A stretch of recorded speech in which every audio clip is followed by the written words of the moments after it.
Properties of definite integration हमने start किया था। पहली प्रॉपर्टी हमने पढ़ा दी, दूसरी पढ़ा दी, तीसरी प्रॉपर्टी पे क्वेश्चन चल रहे हैं। तीसरी प्रॉपर्टी कहती है, थर्ड प्रॉपर्टी जो होती है इंटीग्रेशन की, integration of a to c f x b x, जहां b जो है वो बिलोंग्स टू करता है a to c open interval. और यहां दो इश्यूज हो सकते हैं, इधर व्हाट बेटा, या तो एफ एक्स बी पे क्या है, बी पे f x is not continuous और not differentiable at x equal to c, sorry b. तो आप इस ऐसे केसेस में ए टू बी और बी टू सी, क्योंकि जब आप इंटीग्रेशन करते हैं ना लोअर लिमिट इंक्लूडेड होती है ना अपर, तो उस केस में बी आपका ऑटोमेटिकली ए टू सी से बाहर चला जाएगा ना। और इसका प्रूफ हो चुका है। क्वेश्चन बता दो कहां तक हो गए थे। सेकंड का थर्ड पार्ट हो गया, ठीक है जी। इसी प्रॉपर्टी पे क्वेश्चन चल रहे हैं। सेकंड का थर्ड पार्ट लास्ट क्वेश्चन हमने किया है। तो अगला क्वेश्चन है,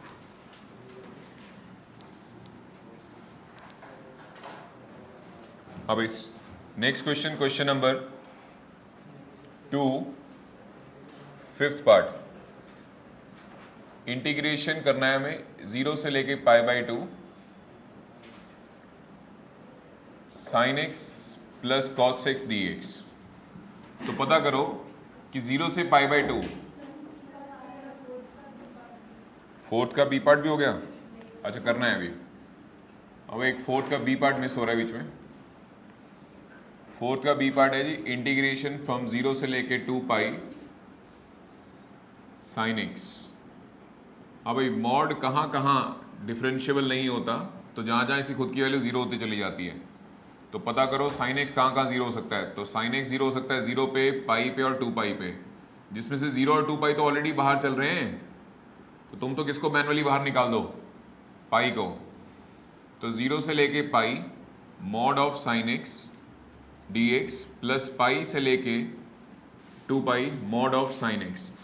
अच्छा लेकिन एक बात बताओ, साइन एक्स जो है 0 से लेके पाई कौन सा क्वाड्रेंट है, फर्स्ट यूनियन सेकंड। तो फर्स्ट यूनियन सेकंड में तो साइन वैसे ही पॉजिटिव होता है, no need to apply any modulus function.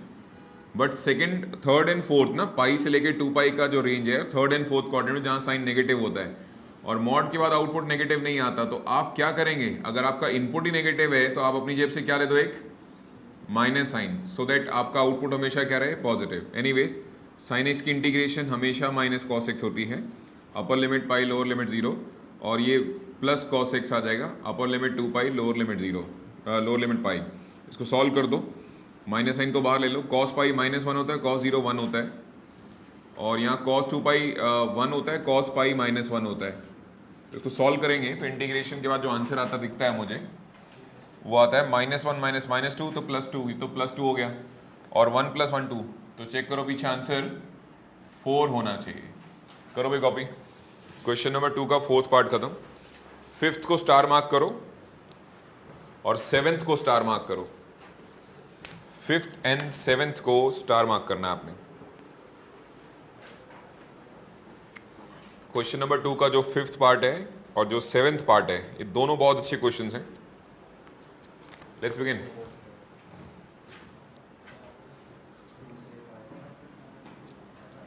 जल्दी जल्दी कॉपी करो यार।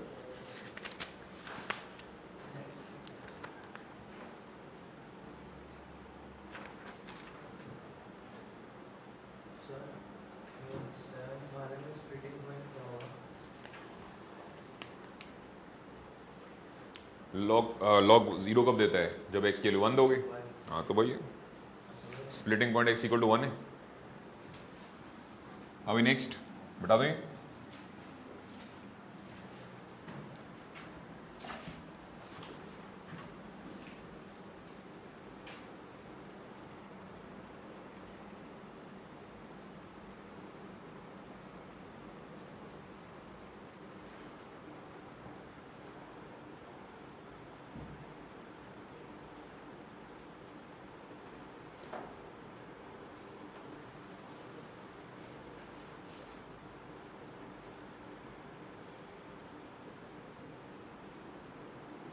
नेक्स्ट क्वेश्चन,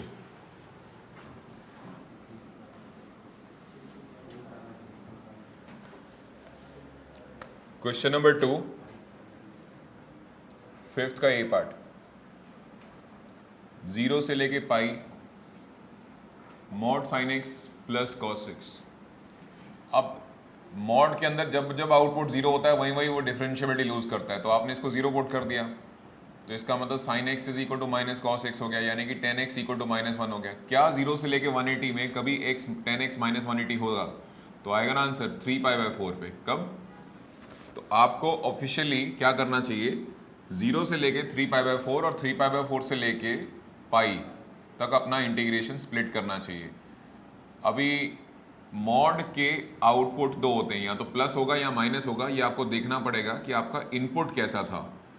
तो चलो चेक कर लेते हैं इनपुट फटाफट। अब एनीवन 0 से लेके 135 में कोई भी एक कन्वीनियंट सा एंगल ले लो। क्या लेने वाले हो? चेक कैसे किया जाएगा भाई, मॉड तो चेक करे बिना आगे नहीं जाएगा ना। तो 90 ले लेते हैं, साइन 90 1 हो जाएगा, कॉस 90 0 हो जाएगा, तो खुद ही प्लस आ रहा है, तो no need to apply any modulus function. अगला बताओ, 3π/4 से लेके पाई, तो ठीक है, मतलब आप 135 और 180 के बीच में ले लो, कितना ले लोगे से 135 तो आ ही गया ना, 150 ले लेते हैं। साइन 150 जो होता है, आवर ऑफ में चेक कर लेते हैं, साइन 150 जो होगा वो बेटा होगा हाफ, और कॉस 150 जो होगा वो -√3/2 होगा। सो ऑब्वियसली ये बड़ा है, ये 0.5 है और वो 0.8 है, बिकॉज √3 की वैल्यू अप्रॉक्सीमेटली 1.7, तो आप कह ही सकते हो। तो ये बड़ा हो गया, तो नेगेटिव आ गया, नेगेटिव आ गया। अरे तो आपका इनपुट नेगेटिव है तो घबराने की जरूरत क्या है, बाहर आप खुद क्या लगा देंगे भाई, अगर आपका इनपुट ही नेगेटिव है तो आप खुद क्या लगा देंगे, एक नेगेटिव, सो दैट मॉड के बाद आउटपुट हमेशा पॉजिटिव आए। इसके आगे का काम कोई टफ काम तो है नहीं कोई भी, देखो कितना आसान काम है। साइन एक्स की इंटीग्रेशन माइनस कॉस एक्स, और कॉस एक्स की integration sine x, same integration यहाँ आएगी, बस ये अपर और लोअर वाला काम थोड़ा संभाल के करना पड़ेगा। ओके चलिए जी, होपफुली आप ओरल कर लेंगे अपर और लोअर वाला काम, और ओरल करना भी चाहिए भैया। देखो हाँ जी, स्टार्ट करते हैं। यहाँ 135 डालूंगा 1/√2, यहाँ 135 डालूंगा 1/√2, 1/√2 से 1/√2 क्या 0, तो अपर तो 0 आ गया। साइन 0 0 होता है, कॉस 0 1 होता है, तो ये आ गया -1, पहला वाला पार्ट खत्म।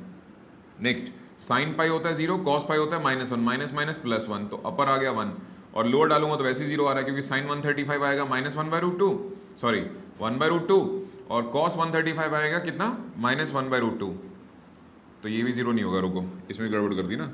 Sign 135 1/√2, cos 135 -1/√2, minus minus plus, plus 1/√2, 1/√2, 2/√2, 2/√2 का मतलब क्या होता है √2, सेम ईयर ये भी आएगा √2। अब साइन पाई डालूंगा 0, और सॉरी साइन 135 डालूंगा 1/√2, हाँ वही है √2 आएगा ये भी। चलिए इसको सिंप्लीफाई करते हैं, √2 और माइनस माइनस प्लस, √2 + √2 कितना हो गया भाई 2√2, और बाकी क्या हुआ, ये +1 और ये -1, तो 0 हो गया। देखो चेक करो पीछे आंसर 2√2 होना चाहिए। मतलब मॉड का आपको स्प्लिटिंग पॉइंट ढूंढना पड़ेगा, क्योंकि इस मॉड अपने स्प्लिटिंग पॉइंट पे कभी भी क्या नहीं होता, डिफरेंशिएबल नहीं होता। इसके लिए आप डेफिनेट में वो पॉइंट को बाहर निकालना पड़ेगा। अगला आया 2√2, ठीक है नेक्स्ट। अच्छा इसका बी पार्ट रुक जाओ देख लो, हिंट दे रहा हूं, वैसे भी हो जाएगा इंटीग्रेशन तो। हाँ भाई बी पार्ट के अंदर एक छोटी सी प्रॉब्लम है कि जो उसके अंदर क्वेश्चन आ गया है x मॉड cos पाई x वाला, इसके अंदर एक छोटा सा प्रॉब्लम है कि डिसीजन cos पाई x नहीं ले रहा है, डिसीजन x और cos पाई x का प्रोडक्ट ले रहा है। तो आपको पहले पता होना चाहिए x क्या है। वैसे जो x आपने दिया उस हिसाब से तो x हमेशा पॉजिटिव है, तो अगर x हमेशा पॉजिटिव है तो डिसीजन सिर्फ किसको कौन ले रहा है। अब शुरुआत में ऐसा दिख रहा था कि x और cos का प्रोडक्ट नेगेटिव या पॉजिटिव होगा, लेकिन अब दिख रहा है कि x तो हमेशा के लिए पॉजिटिव है, पंगा तो सिर्फ cos डालने वाला है। अच्छा एक बात बताओ, cos का एंगल कौन है, x या पाई x? तो आप पाई x सुना हो ना यार, तो पाई x कहाँ से कहाँ वेरी करेगा, 0 से लेके 3π/2। तो पता करो 0 से लेके 3π/2 में cos किस किस बिहेवियर में होता है। देखो 0 से लेके 270 की बात कर रहा है, तो 0 से लेके 90, तो हाँ 0 से लेके 90 तो फर्स्ट क्वाड्रेंट पॉजिटिव होगा, और उसके बाद 90 से 270 हमेशा नेगेटिव होगा। तो इसको तो स्प्लिट करना पड़ेगा। अब स्प्लिटिंग पॉइंट बताओ कौन कौन होगा, एक ही है पाई बाई टू, तो इसका मतलब x, अरे स्प्लिटिंग पॉइंट x का होगा ना, तुम पाई x क्यों बता रहे हो मुझे? तो पाई x अगर पाई बाई टू है तो x क्या रहा होगा? 1/2। अब बताओ आप अपनी इंटीग्रेशन कहाँ से कहाँ स्प्लिट करेंगे? आप करेंगे 0 से लेके हाफ x cos पाई x dx, और फिर आप स्प्लिट करेंगे हाफ से लेके 3/2 x cos पाई x का मॉड। अच्छा अब संभाल के बेटे, मैं तुमसे पहले भी कह चुका हूं कि x हमेशा पॉजिटिव है, तो डिसीजन कौन ले रहा था? cos। और 0 से लेके हाफ का मतलब ये हुआ कि पाई x रहा होगा 0 से लेके 90, और 0 से लेके 90 में cos क्या रहा? पॉजिटिव। तो पॉजिटिव इंटू पॉजिटिव, आंसर बोलो क्या आता? पॉजिटिव। तो no need to apply any modulus function ना, वो ठीक है अपने आप में। अच्छा आगे बताओ, पाई बाई टू से लेके 3 पाई बाई टू ना, यही तो था भाई। इसका मतलब यही तो निकल के आया था ना कि पाई एक्स पाई बाई टू है, तो 0 से चल के पाई बाई टू और पाई बाई टू चल के 3 पाई बाई टू, इस दोनों क्वाड्रेंट में कॉस नेगेटिव होता है। अच्छा अगर कॉस नेगेटिव हो गया तो नेगेटिव, अरे तो फिर मॉड के बाहर लगा दो एक नेगेटिव, ताकि वो नेगेटिव आउटपुट ना दे पाए। चलो भैया अब बताओ इंटीग्रेशन कैसे होगी? भैया x cos pi x by part से होगा, इंटीग्रेट कैसे होगा? और जब बाई पार्ट से आ जाएगा तो दोनों में अपर माइनस लोअर करना पड़ेगा अलग अलग, इसमें भी और इसमें भी। सो आप वो कॉपी करो जल्दी से, मैं वो आपको करके दिखाता हूँ। एक्स कॉस पाई एक्स का बाई पार्ट लगाएंगे, फिर उसमें इसमें भी अपर माइनस लोअर करेंगे, इसमें भी अपर माइनस लोअर करेंगे। स्टार मार्क किया हुआ है ना इस क्वेश्चन को, दोनों को ही अच्छे हैं, दोनों अपने अपने लेवल पे ठीक ठाक क्वेश्चन है।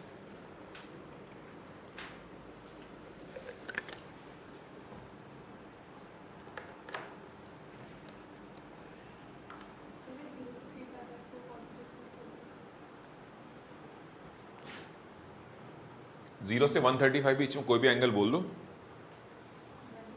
120 से ज़्यादा कन्वीनियंट 90 हो जाएगा ना। वैसे 120 पे चेक करवा देता हूँ। साइन 120 √3/2 होता है और कॉस 20 माइनस हाफ होता है, तो √3/2 0.8 होता है और हाफ 0.5 होता है, तो बड़ा तो पॉजिटिव ही है ना। वैसे कन्वीनियंट एंगल चूज किया करो जिससे थोड़ा जल्दी जल्दी आंसर आ जाए।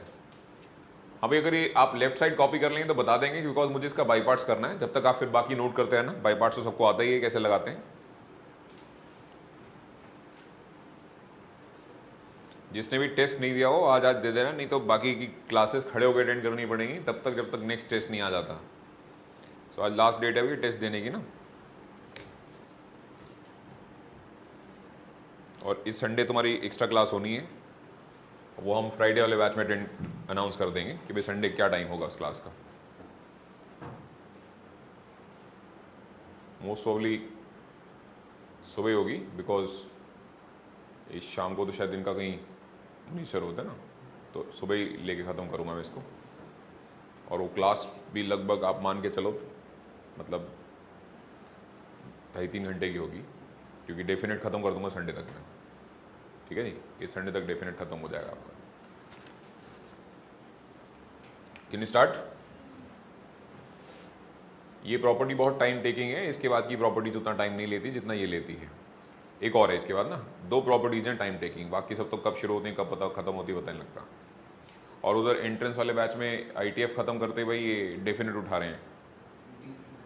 हाँ, इंडेफिनेट तो आता ही नहीं ना एंट्रेंस में, लिमिट्स की जरूरत नहीं पड़ेगी, डेफिनेट करेंगे ना। ये अभी कनेक्ट खत्म हो जाएगा साथ साथ, तो अगले वीक तक फिर इसकी जो एक्स्ट्रा थ्योरम्स हैं वो साथ साथ कनेक्ट कर देंगे। लिमिट्स तब चाहिए होगी जब मुझे कॉन्टिन्यूटी एंड डिफरेंशियलिटी पढ़ानी होगी, उससे पहले तो नो डाउट मुझे लिमिट्स की 7 फॉर्म तो बतानी पड़ेगी तुमको, डेफिनेट में नहीं चाहिए होती हैं। ठीक है, कुछ नहीं है तो मामूली चीज़ है, ये सब एंट्रेंस पढ़ना आता है। कुछ नहीं, डिफरेंशिएशन इंटीग्रेशन इंटीग्रेट आएगा तो डेफिनेट आएगा, एरिया आएगा, ये दो आएंगे, या लिमिट एस हम आ सकता है, उसके भी शॉर्टकट्स होते हैं ना, मतलब उसके भी मतलब बेसिकली कुछ थ्योरम्स होती हैं। और बता दो भैया। ओके नेक्स्ट, लेकिन लिमिट एस सम कराने से पहले तो मुझे लिमिट्स रिकॉल करनी पड़ेंगी आपकी। ये मिटा रहा हूँ या नहीं? अच्छा, इसको मिटाना नहीं ना। So let's begin with by parts. हाँ भाई, तो आप कॉपी करते रहो जब तक मैं इसका बाई पार्ट्स निपटा लेता हूँ। एक्स कॉस पाई एक्स में आइलेट में ये ए है, ये सेकंड फर्स्ट था, तो ठीक है क्या करेंगे, first function as it is integration of second कौन है, कॉस पाई एक्स, उसकी इंटीग्रेशन हो गई साइन पाई एक्स, और ऑब्वियसली लीनियर एंगल होने की वजह से पाई माइनस, और इंटीग्रेशन डेरिवेटिव फर्स्ट, कॉस का एक्स का डेरिवेटिव 1 हो गया, और फिर से हो गया sine pi x by pi और डी एक्स, ये हो जाएगा x sine pi x by pi और 1 by pi as it is, और साइन पाई के तो इंटीग्रेशन सबको आती है, cos pi x upon pi. अच्छा स्मार्ट लोग एक काम करेंगे, एलसीएम जरूर ले लेंगे या 1 बाई पाई स्क्वायर कॉमन ले लेंगे। तो 1 बाई पाई स्क्वायर कॉमन लेने का मतलब यहाँ रह गया होगा पाई एक्स साइन पाई एक्स और plus cos pi x. That's it. Start करते हैं ना। ये आपकी इंटीग्रेशन आ गई है ओके इसकी। तो अब बताओ नाउ आई एनी वन बेटा आई क्या होगा? नहीं आई तो बहुत पहले आ चुका था, मैं तो सिर्फ इंटीग्रेशन नहीं समझ पा रहा था। अब मुझे इंटीग्रेशन समझ में आ गई है। इंटीग्रेशन जो होगी वो होगी यही होगी 1 बाई पाई स्क्वायर कॉन्स्टेंट है तो इंटीग्रेशन के बाहर लिख लेते हैं pi x sine pi x plus cos pi x और अपर लिमिट कितनी लिख रहे हो तुम? हाफ। लोअर लिमिट कितनी लिख रहे हो? 0 प्लस 1 बाई पाई स्क्वायर और यहाँ आ जाएगा ऑब्वियसली प्लस नहीं माइनस, ऑब्वियसली सेम इंटीग्रेशन ना, pi x sine pi x plus cos pi x और अपर लिमिट कितनी आ गई है 3/2 और लोअर लिमिट आ गई है हाफ। सो आगे चलते हैं। ये आ गया 1 बाई पाई स्क्वायर, हाँ भाई तो पुट किया इसमें अपर लिमिट यहाँ 9 डाल दी पाई/2। अच्छा ये आ गया पाई इंटू 1/2 और साइन 90 आ जाएगा 1। ये वाली वर्किंग देख लो बेटे, ये नहीं समझ में आती कईयों को ना, प्लीज बोर्ड पे देख लो, आराम से कॉपी कर लेना। देखो भाई इनकी इंटीग्रेशन निकाल ली गई है अलग अलग, वो ये रही थी और वो इंटीग्रेशन यहाँ भी डाल दी गई है यहाँ भी डाल दी गई है, तो ये चीज़ डेवलप होके आ गई है। अच्छा अब जो सुनना है प्लीज ना, अब आप अपर लिमिट डाल रहे हैं तो आप एक्स की जगह हाफ डाल रहे हैं, हाफ आ गया। एक्स की जगह हाफ डाल रहे हैं, हाफ इंटू 90 मतलब सॉरी पाई का मतलब पाई/2। साइन 90 कितना होता है 1, तो 1 लिख दिया।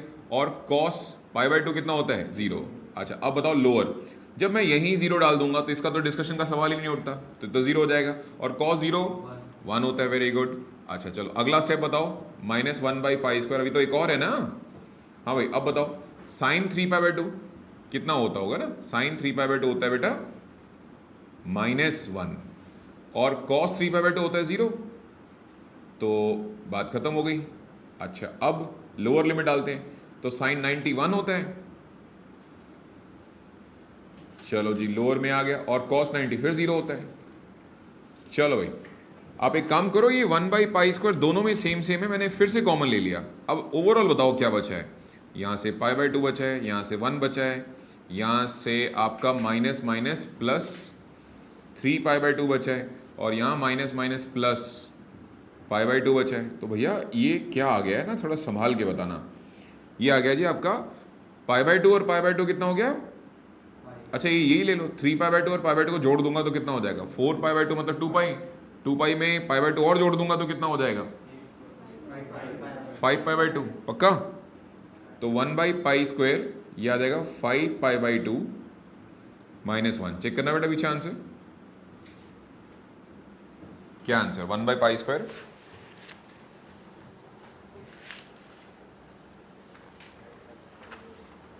सही है, चलो बढ़िया करो।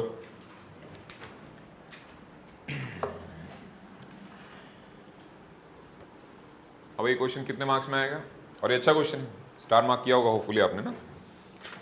हाँ भाई 7th क्वेश्चन पे आ जाओ। 6 को खुद करना ना, 6 ऐसी मार्क है, कर सकते हैं आप, गलती से मार्क हो गया तो 7th क्वेश्चन पे चले जाओ।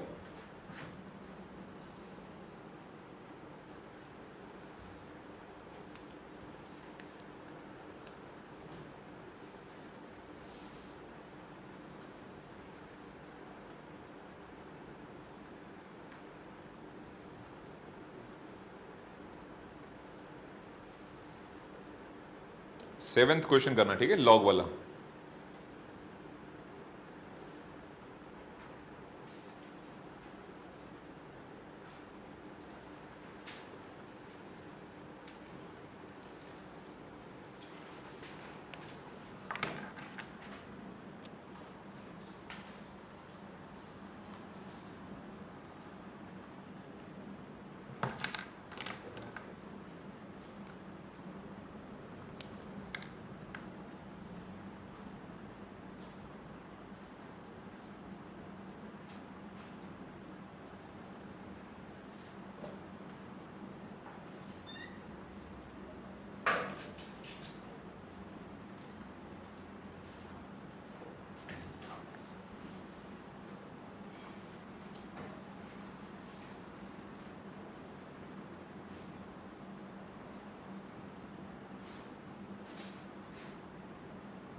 Next question.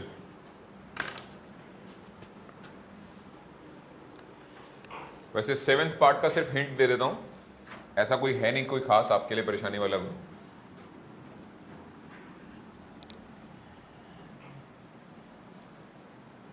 ये लो भाई,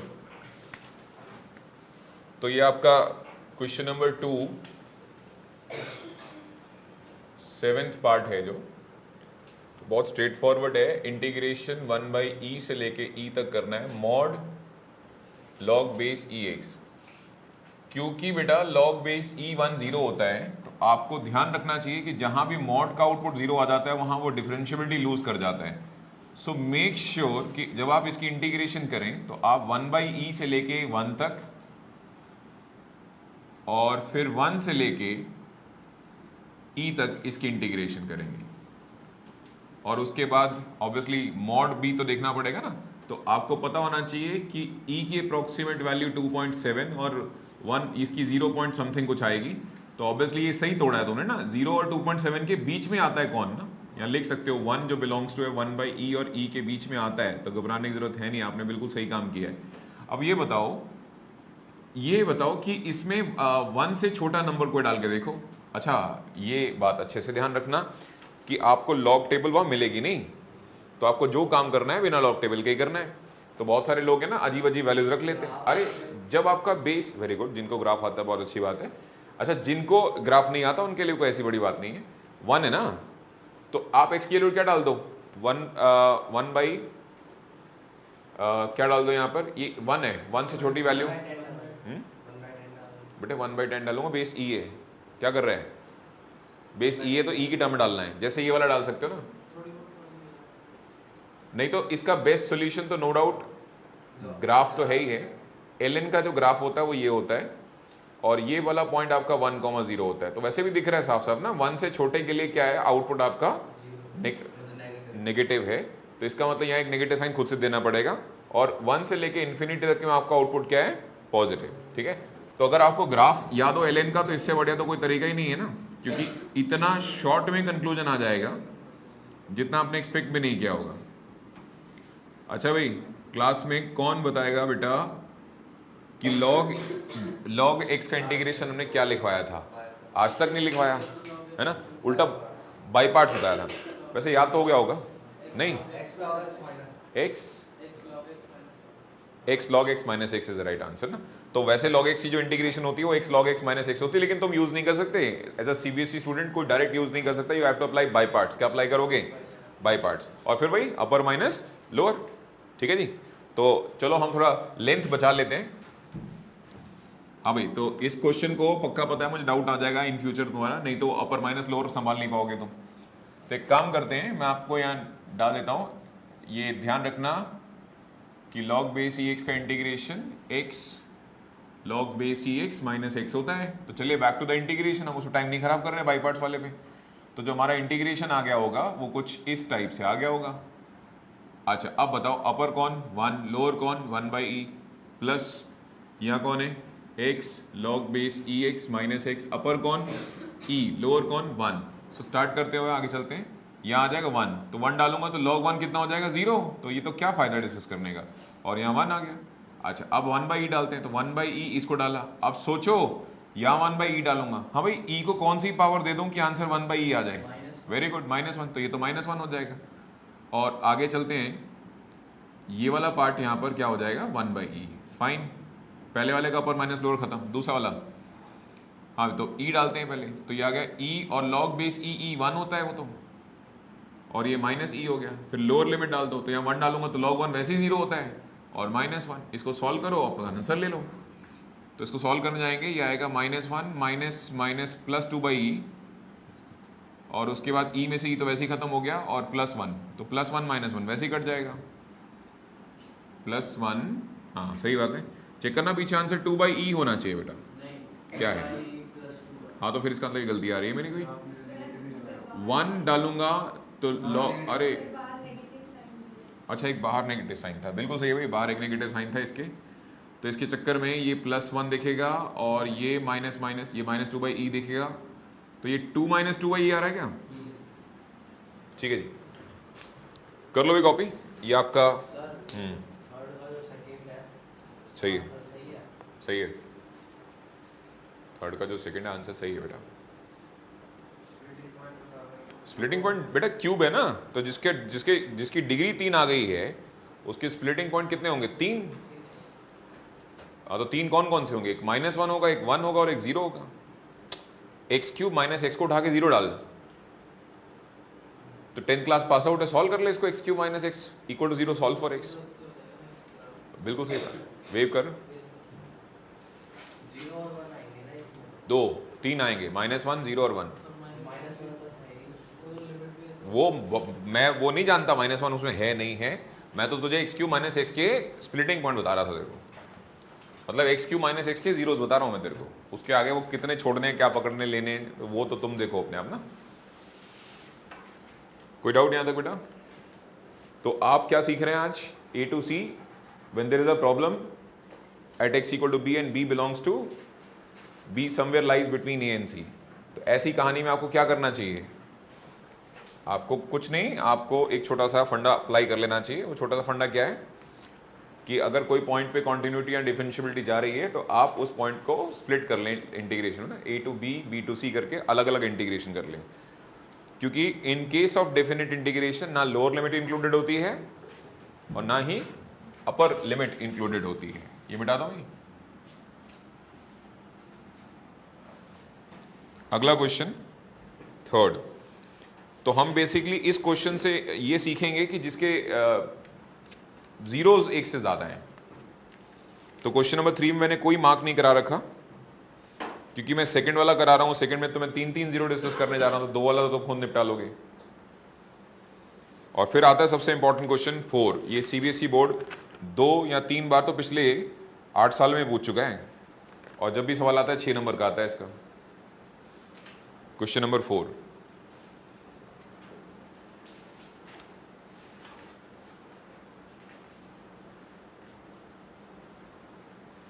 ये मिटा दो बेटा,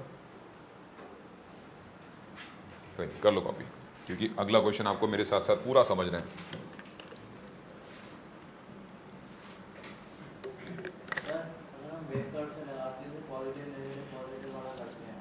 वो तब होता है जब x के कोफिशिएंट हमेशा पॉजिटिव होते हैं। हाँ सुन लिया मैंने। तो जैसे वो पॉजिटिव नेगेटिव वो fx होता है ना। हाँ हाँ, f' सिर्फ इंक्रीजिंग डिक्रीजिंग के केस में होता है, और कहीं कहीं f' नहीं होता, बाकी हर जगह fx होता है। चलें स्टार्ट करते ना। तो आपका अगला क्वेश्चन आ रहा है एनसीईआरटी मिसलेनियस, मार्क कर लेना। थर्ड क्वेश्चन का second part, NCERT miscellaneous solved example है ना। जो लोग एनसीईआरटी अच्छे से करते हैं वो ढूंढेंगे तो मिल जाएगा उनको। सॉल्व्ड एग्जांपल है वो भी मिसलेनियस में कहीं। हाँ भाई, तो third question second part, and as per this question we have to integrate from -1 से लेके 2 mod of x cube minus x d x. अच्छा अब जल्दी से बताओ क्या किया जाना चाहिए। सबसे पहले आपको -1 से लेके 2 एक्स कॉमन ले लो, एक्स स्क्वायर -1 का मॉड, और उसके बाद ऑब्वियसली इसको जब आप स्प्लिट करके लिख, इसको मत छेड़ो यहाँ पर ना, ये तो मॉड वर्ड तो बाद में देख लेंगे। तो आप ये समझो कि एक्स क्यूब माइनस एक्स को अगर आपने 0 पुट किया होगा तो एक्स कॉमन लिया होगा, एक्स स्क्वायर -1 इक्वल टू 0 और x minus 1 x plus 1 equal to 0। इसकी शक्ल बता रही है कि इसके 3 जीरोज होंगे, 0 -1 और 1 ना। अब आप डिसाइड करो कि आपको इंटीग्रेशन कहाँ से कहाँ करनी है। आपको -1 से लेके 2 तक करनी है, उसके बीच में कौन कौन आएगा, 0 आएगा और 1 आएगा। तो इंटीग्रेशन कहाँ कहाँ स्प्लिट करनी पड़ेगी, एनी वन गेस करो बेटा। -1 से 0 mod of x cube minus x d x, 0 से लेके 1 mod of x cube minus x d x, और 1 से लेके 2 mod of x cube minus x d x. That's it. अच्छा मैं सभी बच्चों से रिक्वेस्ट करता हूँ भैया वेव करना थोड़ा अवॉइड किया करो, सीबीएसई में अलाउड है नहीं कहीं भी। तो अब आप क्या करें, आप ओरल चेक कर सकते हो, इतना कोई भारी काम थोड़ी ना है। -1 और 0 में कहीं ले लो, से आप ले लो -1/2 का क्यों करूँगा -1/8, और यहाँ -1/2 लिखूंगा, -/1/2 +1/2, तो +1/2 और -1/8, तो -+1/2 बड़ा था, -1/8 छोटा था, है ना। तो क्या आएगा, पॉजिटिव। यानी आपको इसका साइन चेंज नहीं करना, मॉड हट जाएगा। अच्छा 0 से 1 में हाफ ले लो, तो हाफ का क्यूब 1/8 और हाफ हाफ बड़ा हो गया लेकिन नेगेटिव साइन के साथ है, तो क्या करेंगे आप साइन चेंज करेंगे। अच्छा साइन चेंज करने का सबसे बढ़िया तरीका ये होता है, ध्यान से देखो मैंने क्या किया, मैंने बाहर माइनस साइन ना लगा के यहाँ लगाया। बाहर लगाने नुकसान क्या है, अरे वो एक ना बाहर माइनस लगा के ब्रैकेट वैकेट खोलते रहे, मिस्टेक्स की चांसेस रहते हैं काफ़ी। बाकी ऐसी कोई बड़ी बात नहीं है, कॉन्सेंट्रेशन तो हर एक चीज़ का सोल्यूशन है, तो अगर आप बिल्कुल सोच समझ के लिखते हैं तो कोई दिक्कत ही नहीं है। अच्छा 1.5 यहाँ डालूंगा तो 1.5 का क्यूब करूंगा तो ये आएगा 4.1.5, तो ऑब्वियसली यही बड़ा है ना, एक्स क्यूब ही बड़ा आएगा, तो 1 से लेके 2 एक्स क्यूब माइनस एक्स, क्योंकि यहाँ 1.5 का क्यूब हो रहा है, यहाँ 1 का क्यूब 1.5 का सिर्फ पावर 1 है। चलो इंटीग्रेशन तो कर ही लोगे आप इसकी, तो इसका आंसर किसी का मैच हो गया, तो ठीक है नहीं करूँ ना मैं, तो सिंपल इंटीग्रेशन है, एक्स की power 4/4 minus x square by 2, तो अपर लोअर खुद करो, ठीक है भाई, इसको होमवर्क करना, ऐसा कोई बड़ा चीज है नहीं इसमें। अच्छा अब आ जाओ भाई क्वेश्चन नंबर 4 में, कोई मार्क दे? हाँ बिल्कुल ना, ये वाला क्वेश्चन 6 नंबर में आया बोर्ड्स में, और कमाल की बात है यही वाला सवाल 2 बार तो पेपर में आ चुका, डिट्टो, डेटा भी चेंज नहीं किया। चेक करना इसका आंसर पीछे 19/2 है क्या, ये वही वाला सवाल होना चाहिए मेरे हिसाब से। इसका आंसर चेक करना, 4th के सेकंड का 19/2 है क्या, नहीं इसका 47/2 है, तो 19/2 वाला कौन सा पीछे होगा देखना यार। हाँ तो फर्स्ट का बी होगा यार, सी कौन सा आ गया, बी और सी, अच्छा सी हटा दिया था मैंने, तो सी आंसर हटा दो पीछे से, मैंने कहा वो ज़्यादा ही हो रहा है कम भाई, तुम्हें होमवर्क भी तो करना होता है, तो मेरे तो घर से कुछ जाता नहीं, मैं तो क्वेश्चन लिख देता हूँ, तुम परेशान हो जाओगे। वो एक मैं करा रहा हूँ, 2 तुम कर लोगे अपने आप ना, तो 3 कराने का होमवर्क में वो तुक बनता नहीं था, इसलिए हटा दिया मैंने एक सी। चले भाई हम तो अपना वाला ही मार्क करेंगे, 47/2 वाला जो क्वेश्चन है, ये वाला पेपर में नहीं आया वैसे जो मैं कराने जा रहा हूँ, वो 19/2 वाला आया, वो कोई फर्क नहीं पड़ता, जो मैं करा रहा हूं इसमें सारे कवर हो जाएंगे ना, सारे टोटल। 2 बार आया ये बताओ 19/2 वाला बिना डेटा चेंज किए। अभी आगे बढ़े,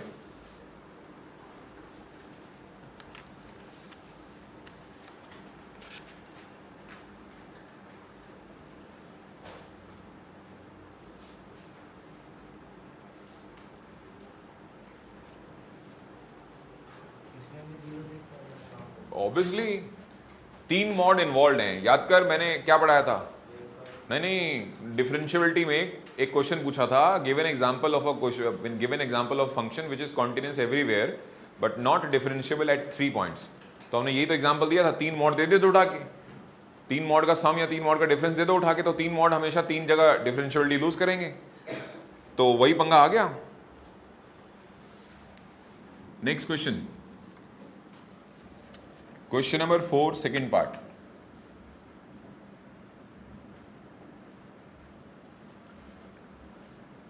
जीरो से लेके 5 फंक्शन की इंटीग्रेशन करनी है, और जो बेटा फंक्शन दे रखा है वो तो तुम्हारा बहुत ही बढ़िया वाला फंक्शन दे रखा है, mod of x-1 mod of x-2 और मॉड ऑफ x-4 dx, हाँ ये दे रखा है।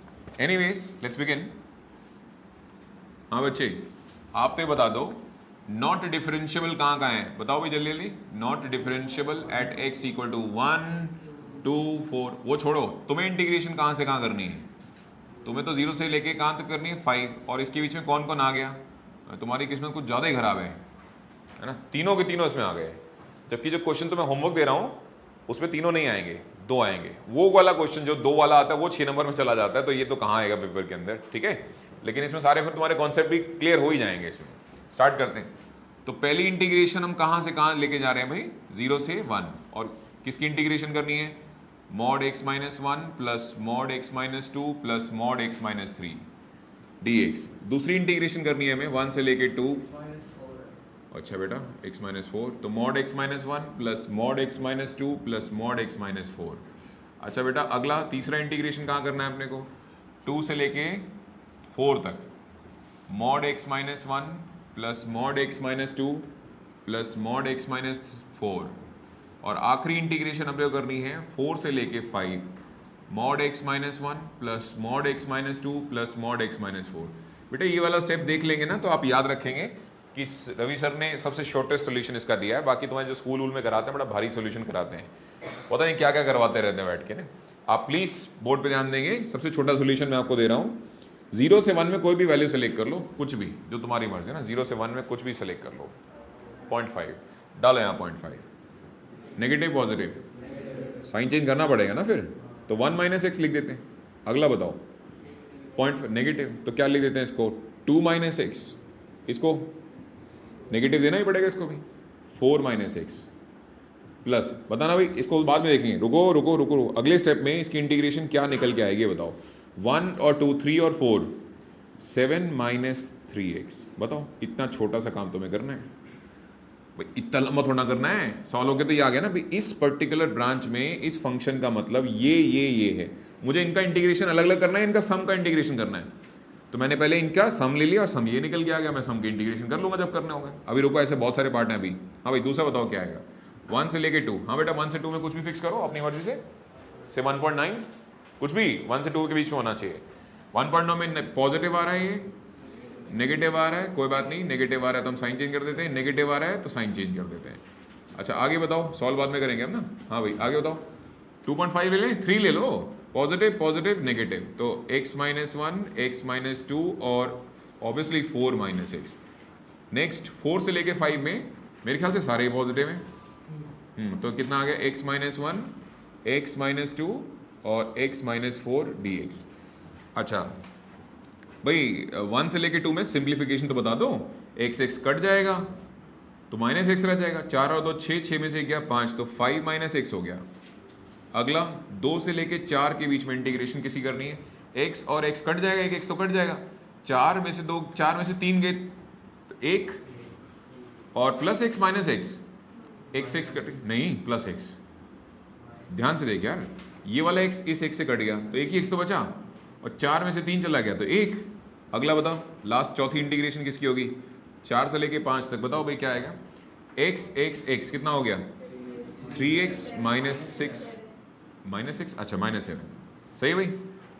अच्छा अब सबसे भारी काम क्या है, इन सब की इंटीग्रेशन करनी है, सबका अपर माइनस लोअर करना है, और उन सब का सही कैलकुलेशन करके आंसर क्या लाना है, 47/2 ना। कई बार नहीं, क्या मैक्सिमम टाइम होता ही है कि आंसर आता ही नहीं, ठीक है नहीं, सिली मिस्टेक्स हो जाती हैं, तो कोई बात नहीं, will try your best, concentration से करना क्वेश्चन आगे का, ये हाईली एडवाइजेबल है ना। ये जिनकी आदत है ना गाने सुनते सुनते मैथ्स पढ़ने की, उनका क्वेश्चन का आंसर कभी नहीं आता, क्योंकि वो बीच में कहीं खो जाते हैं, ध्यान तो गाने पे है ना, देखो तो यही आ रही है, तो आप प्लीज कॉन्सेंट्रेट करना, ठीक है। चलिए स्टार्ट करते हैं। पहले इंटीग्रेशन में 7 का इंटीग्रेशन कितना हो गया, 7x - 3x²/2, अपर लिमिट कितनी आ गई 1, लोअर लिमिट 0, वैसे ऊपर गाने चल रहे हैं तो हमारा आंसर आएगा नहीं, तो 5 का इंटीग्रेशन 5x और ये आ गया -x²/2, अपर लिमिट कितनी आ गई 2 और लोअर लिमिट 1। अगला 1 का इंटीग्रेशन x और x का इंटीग्रेशन कितना बेटा, x²/2, upper limit 4, lower limit 2। Next अच्छा 3x का इंटीग्रेशन बोलो, 3x²/2 और 7 का integration 7x, upper limit 5, lower limit 4। जब आप इसकी इंटीग्रेशन करते हैं तो अपर लिमिट में यहाँ 1 डाला तो 7 - 3/2, 99% हरकतें इसी में होती हैं, बस 0 डालूंगा तो सब 0 ही है। अगला 2 डालूंगा तो 5 2 10, 2 का स्क्वायर 4, 4 को 2 से डिवाइड करूंगा 2, ये तो आया अपर, और लोअर में डालेंगे 5 और -1/2, चले लोअर भी खत्म। अगले वाले का ना इसका तो 4, हाँ भाई 4 का स्क्वायर 16, 16 का आधा 8, तो अपर तो हो गया, लोअर 2 और 2 का स्क्वायर 4/2 2, और अगला 5 का स्क्वायर 25, 25 3 75/2 और 7 5 35, ये तो हो गया अपर। और लोअर क्या करोगे, 4 का स्क्वायर 16 को आप तो करो 8 3 24 और 7 चौक 28। चलो भाई आराम से ना तसल्ली से सॉल्व करना है, ऐसे फालतू तरीके से नहीं। ये आ जाएगा जी 7 - 3/2, 10 में से 2 गए 8, 5 तो नहीं 10, 10 में से 1 गया 9, तो 9/2 तो ये हो गया। अगला 4 और 8 12 -4, उससे अगला आएगा भैया 35 2 70, तो यानी 5/2, और 28 में से 24 गए -4 लेकिन +4 हो जाएगा। चलो भाई, इट्स टाइम टू कैलकुलेट 7 और 8 15, 15 और 12 27, 27 में से 4 गया 23, 23, अच्छा ये 4 कट ही गया ना, तो 27 समझो 27। अच्छा इन सबका एलसीएम 2 आएगा, तो जब आपका एलसीएम ही 2 आ गया तो एक -3 लिखा हुआ है, एक -9 लिखा हुआ है, एक +5 लिखा हुआ, सॉल्व कर दो और बता दो। अच्छा याद आएगा 9 और 3 12 में से 5 गया 7/2, वो भी माइनस में, तो 27 2 कितना होता है जी 54, 54 में से 7 चला जाए तो ये आपका आंसर ना 47/2। ठीक है, अब ये क्वेश्चन कितने नंबर में, ये तब है जब मैंने सबसे छोटे तरीके से किया, ठीक है नहीं। अब क्लास में कैसे कराते हैं भाई वो पता कई तरीके से, एक तो महान इंसान ये भी होते हैं कि 0 से लेके 5 इसकी इंटीग्रेशन अलग करेंगे, 0 से 5 इसकी इंटीग्रेशन अलग करेंगे, 0 से 5 इसकी इंटीग्रेशन अलग करेंगे, कई तरीके हैं। और कुछ लोग क्या करते हैं पहले इसको रीडिफाइन करते हैं, क्या करते हैं रीडिफाइन, मतलब ब्रांच वंच बना के भाई यहाँ से यहाँ तक में ये है, अरे क्यों टाइम खराब कर रहे हो, मॉड है ऑन द स्पॉट डिसाइड हो जाता है। आप इसको सीधी सी बात है, आप बताओ इंटीग्रेशन कहाँ कहाँ तोड़नी है, इन पॉइंट्स पे इंटीग्रेशन तोड़नी थी, ठीक है जी, और वो आपने सब ले लिया, बात खत्म, वहाँ डिसाइड कर लिया, फंक्शन साथ साथ रीडिफाइन हो गया, अपने आप ही रीडिफाइन हो गया ना साथ साथ ही, उसके लिए एक्स्ट्रा काम करने की जरूरत नहीं है। ठीक है जी, तो आपका क्वेश्चन मॉडुलस खत्म हो गया बेटा। अच्छा और बताओ कौन है जो डिफरेंशियबिलिटी लूज करता है, एक है बॉक्स और एक है फ्रैक्शन पार्ट। तो फ्रैक्शन पार्ट का भी ग्राफ 10 जगह टूटता है, बॉक्स का भी ग्राफ टूट जाता है, और मॉड तो तुम्हें पता ही है जहां स्प्लिटिंग पॉइंट होगा वहां डिफरेंशियबिलिटी लूज कर देगा। तो खैर मॉडुलस हमने खत्म कर दिया। अगला लिखो इसी प्रॉपर्टी में A to C वाली प्रॉपर्टी में है क्वेश्चन नंबर 5 ना, बॉक्स। हाँ जी, 75/2 35/2 का आंसर 5/2, 35/2 से 70, 75 में से 70 जाएगा। अबे आंसर मैच कर गया, मेरे आंसर पे शक कर रहा है, हद हो गई। नहीं मैं पूछ रहा हूँ। हाँ मतलब तुझे तो अभी कॉपी कर लेना चाहिए ना जो आंसर मैच कर गया तो।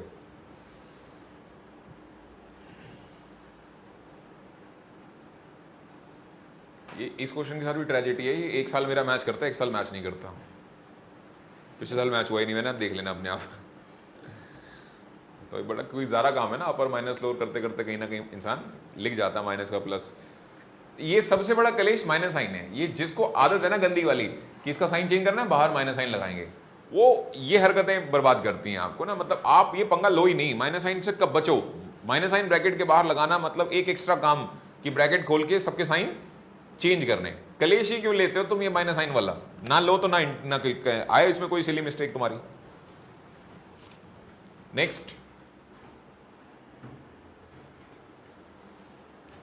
अगला क्वेश्चन बॉक्स। अभी हो रहे हैं बॉक्स, क्या बात कर रहे हैं, यही बहुत सिंपल है। बॉक्स कहां कहां टूटता है, सारे इंटीजर पॉइंट्स पे बॉक्स डिसकंटिन्यूअस है तो सारे इंटीजर पॉइंट बाहर कर दो, सारे इंटीजर पॉइंट उठा के बाहर कर दो जहां जहां बॉक्स के साथ परेशानी आई थी।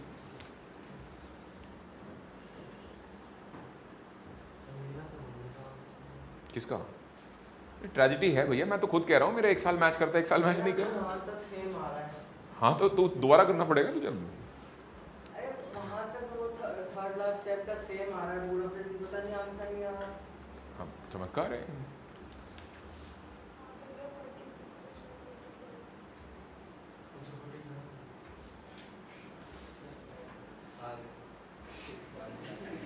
ये कौन केस है बता रहा हूँ मैं, बता दो भाई।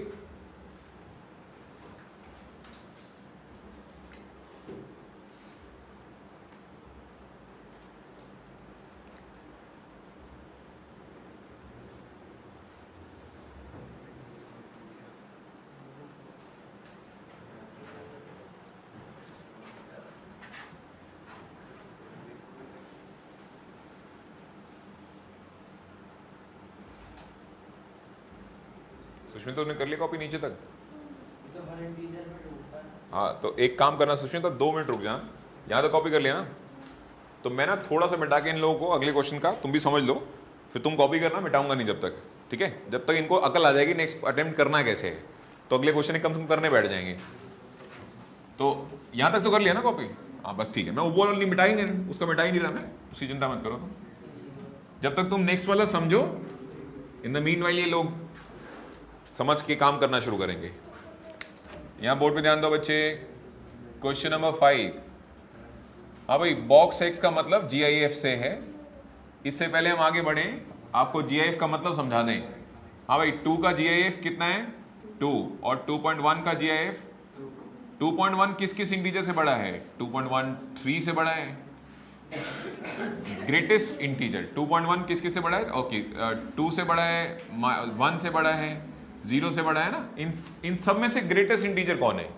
2 है, तो इसलिए इसका आंसर क्या रहेगा? 2।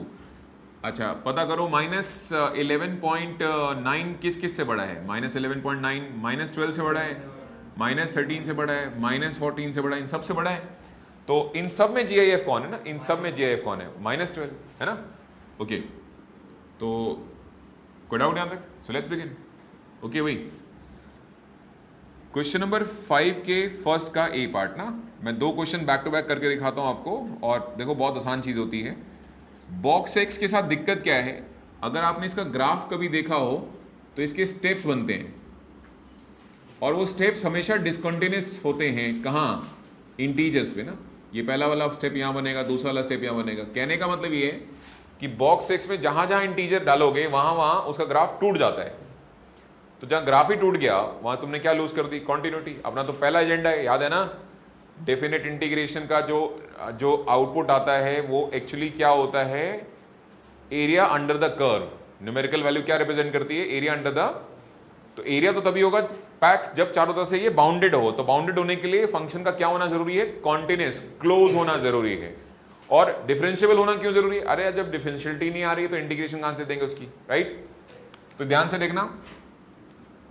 तो लेट्स बिगिन। 0 से लेके 5 बॉक्स एक्स, क्या करना है भाई? कहां कहां इंटीजर आए? 0 से लेके 5 में कौन कौन से लोग इंटीजर हैं? सब उठा हाईलाइट करो पहले तो। 1 है, 2 है, 3 है, 4 है। भाई इतनी जगह इंटीग्रेशन टूटने वाली है तुम्हारी, आई मस्ट से ना। 0 से लेके 1 बॉक्स, अरे गुरु बॉक्स एक्स का नहीं, बॉक्स एक्स के आउटपुट का इंटीग्रेशन करना है।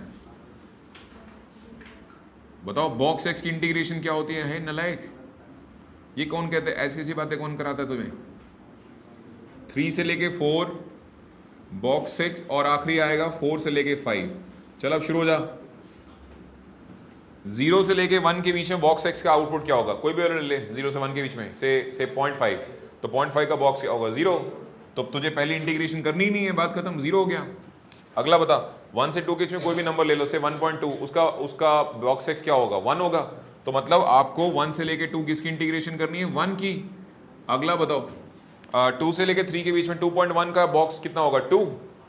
तो ये आएगा 2 की इंटीग्रेशन, 2 से लेके 3।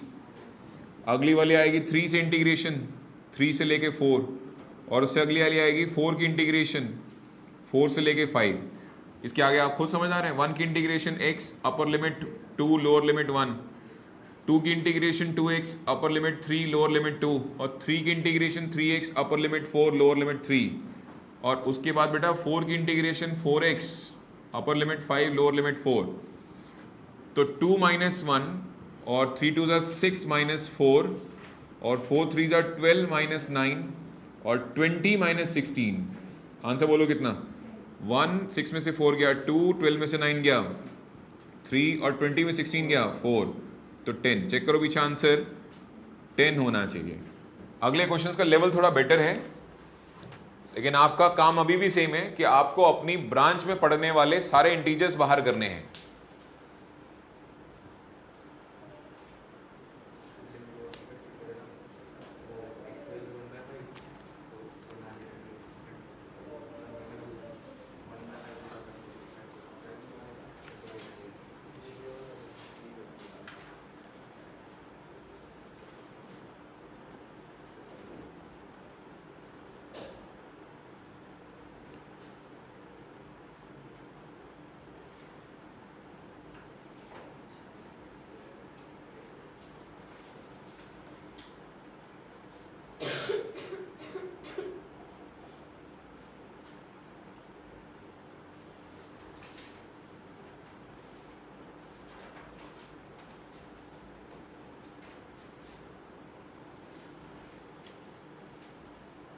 आज जब मैं पढ़ा रहा होता हूँ तो पढ़ाई किया कर, सिर्फ हरकतें नहीं किया कर, समझा? शरारतें करने के लिए मेरे 1.25 घंटे क्लास छोड़ दिया कर, इसके अलावा जितनी मर्जी कर लिया कर।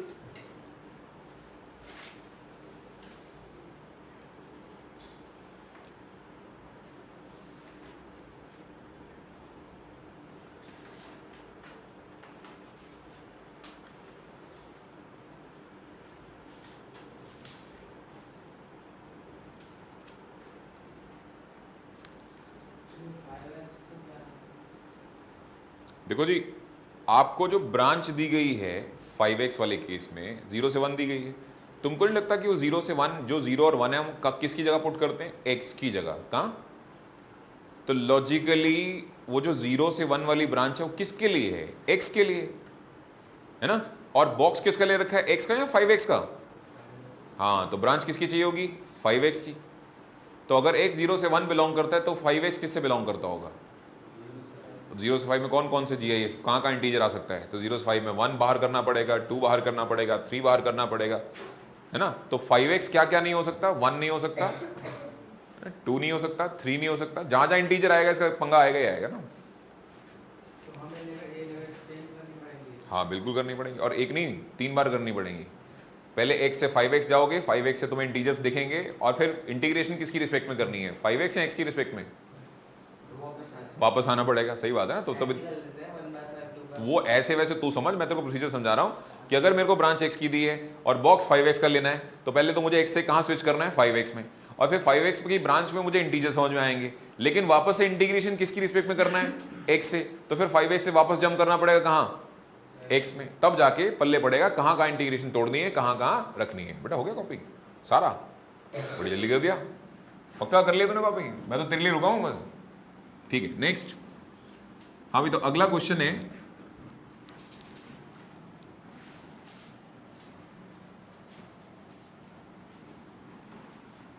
ये लो भाई। तो नेक्स्ट क्वेश्चन आ गया, क्वेश्चन नंबर 5 का सेकंड का ए पार्ट। तो 0 से लेके 1, 5x जो बॉक्स है इसकी इंटीग्रेशन करनी है।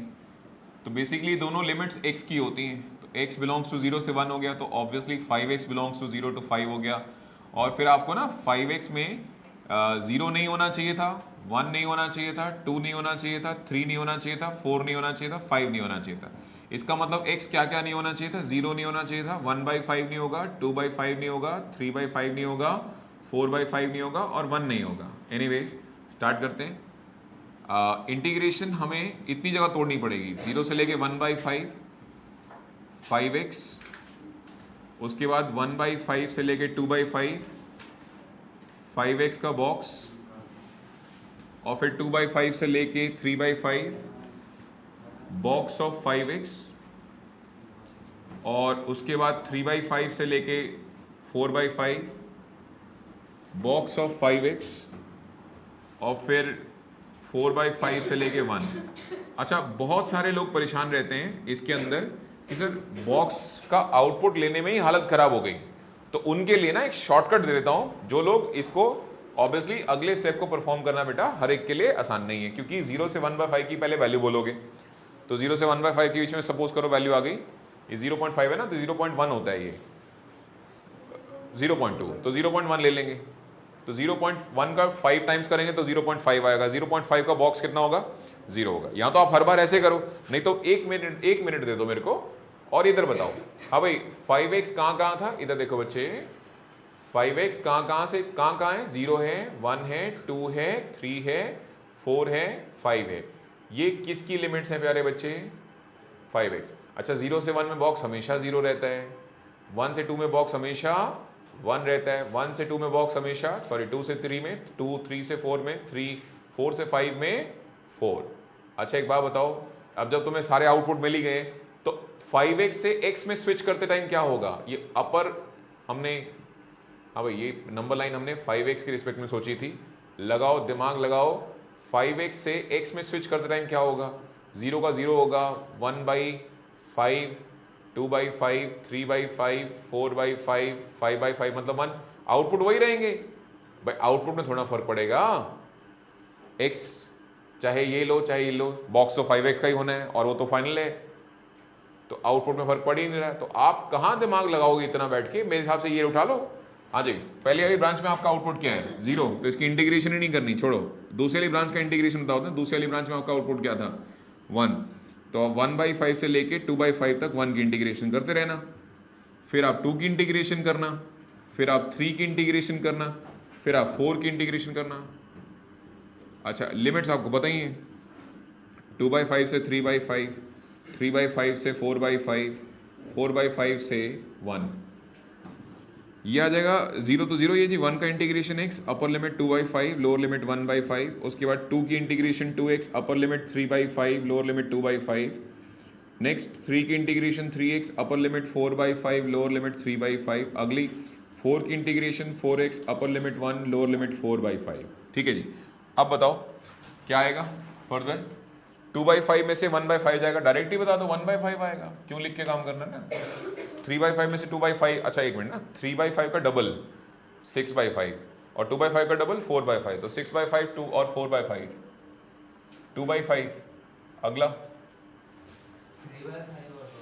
ये आ जाएगा 12 और 9, 12 में से 9 3/5 हो गया। ये आ जाएगा तुम्हारा 16 और नहीं 4 में से 16/5 ना, तो 4 माइनस 16/5, तो इन सबका एलसीएम सेम आना है 5 5 5 5, तो 1 + 2 3, 3 + 3 6, 6 में से 16 गया -10/5, और पहले से 4 अलग चल रहे हैं, तो 4 - 2, चेक करो पीछे आंसर 2 होना चाहिए बेटा।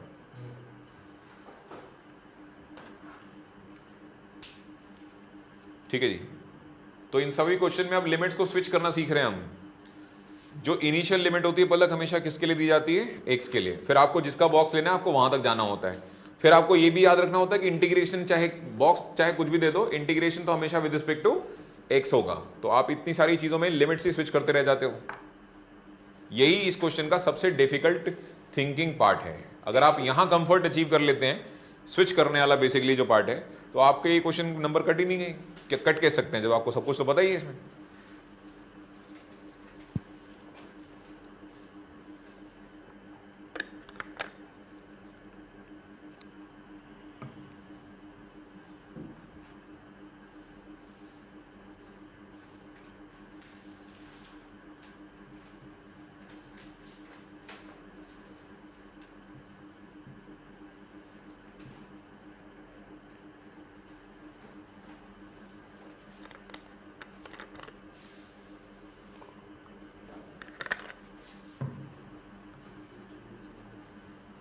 चलें शुरू करने जी।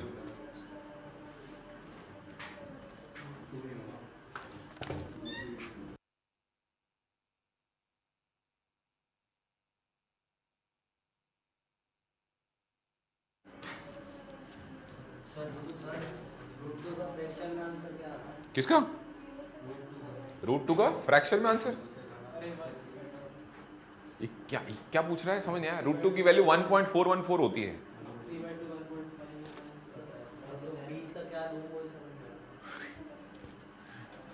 बेटे ये बताया था, ये ऐसे कर ले, नहीं तो तेरी ये तो बड़ी मुश्किल काम है तेरे लिए डायरेक्ट सोचना। तो ये हर बार अगर मैं इतना दिमाग लगा के सोचूंगा तो 2 नंबर में तो सवाल आना है भाई। मैं इसकी लिमिट थोड़ी छोटी पूछूंगा ना, मैं तो अभी बड़ी बड़ी पूछ रहा हूं तो सारे बहुत सारे पॉइंट आ जाते हैं बीच में। मैं पूछूंगा एक आध पॉइंट बीच में आए, सारे नहीं आए। अगला क्वेश्चन,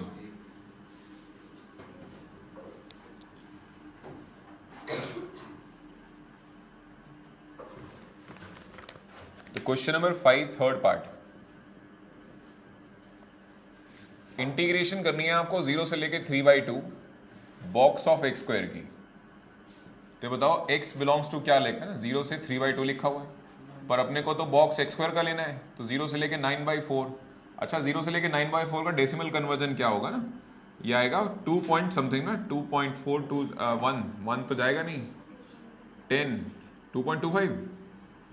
तो इसमें कौन कौन से इंटीजर आते हैं आपको याद रखना है। 0 से 2.25 के बीच में कौन कौन से इंटीजर, 1 और 2। अच्छा सुनो, 0 से 1 में बॉक्स का आउटपुट क्या होता है हमेशा 0, 1 से 2 में बॉक्स का आउटपुट क्या होता है हमेशा 1, 2 से 2.5 के बीच में बॉक्स का आउटपुट हमेशा क्या रहेगा 2। अच्छा लेकिन भाई सुनो ना, ये तो तुमने किसकी लिमिट्स लिखी हुई हैं, x स्क्वायर नहीं चाहिए ना, इंटीग्रेशन तो किसकी रिस्पेक्ट में करोगे भाई, भूल गए क्या। तो लिमिट्स एक्स की दो, तो नई नंबर लाइन बना लेते हैं, वापस स्क्वायर रूट ले लो भाई, 0 का स्क्वायर रूट 0, 1 का स्क्वायर रूट 1, 2 का स्क्वायर रूट √2 और 2.5 का स्क्वायर रूट वापस से 9/4 का स्क्वायर रूट कितना होता है भाई, तो 3/2।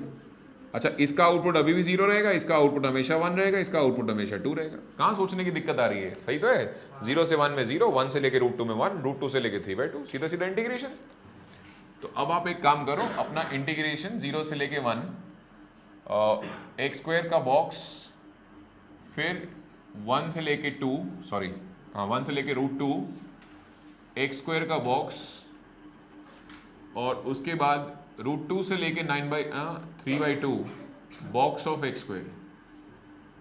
चलेगी, अब बताओ भैया, तो ये तो 0 से लेके 1 में 0 होगा, ये लिखे हुए सारे ना आउटपुट, यही नंबर लाइन में लिखे हुए। 1/√2 से आउटपुट इसका 1 होगा, √2 से लेके 3/2 में इसका आउटपुट कितना होगा, 2। 0 का इंटीग्रेशन तो 0 ही होता है, देखो 1 का integration x, upper limit √2 lower 1, और √2 का इंटीग्रेशन कितना, 2x अपर 3/2 लोअर √2। अच्छा, कितना आ जाएगा, √2 - 1, और इसमें क्या आ जाएगा, 2 इंटू 3/2 माइनस 2 √2, तो ये आ जाएगा √2 और प्लस, नहीं √2 - 2 √2 कितना आएगा, -√2, और 2 से 2 कट जाएगा, 3 में से 1 गया 2, चेक करो आंसर, 2 - √2 होना चाहिए, सही है, ठीक है। तो ऐसा कोई बवाल नहीं है भैया, बॉक्स ना, बॉक्स को लेके जो फोबिया जरा बच्चों में ज़्यादा रहता है, रहना भी चाहिए, कुछ तो फोबिया होना चाहिए।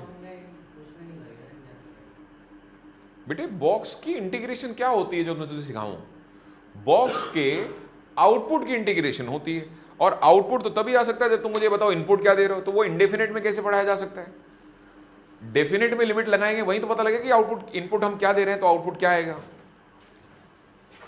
मॉड की कोई इंटीग्रेशन नहीं होती, मॉड के आउटपुट की इंटीग्रेशन होती, तो वो उसको समझने के लिए भी ब्रांच चाहिए। कुछ चीजें एक्सक्लूसिवली डेफिनेट का पार्ट है, इंडेफिनेट में पढ़ाई नहीं जा सकती।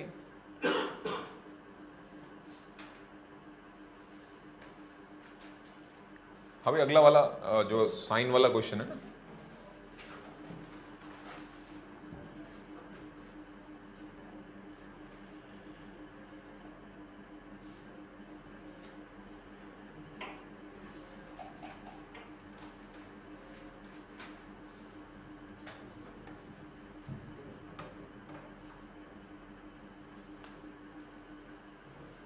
खुद करो इसको, साइन वाले क्वेश्चन खुद करो।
Let's begin.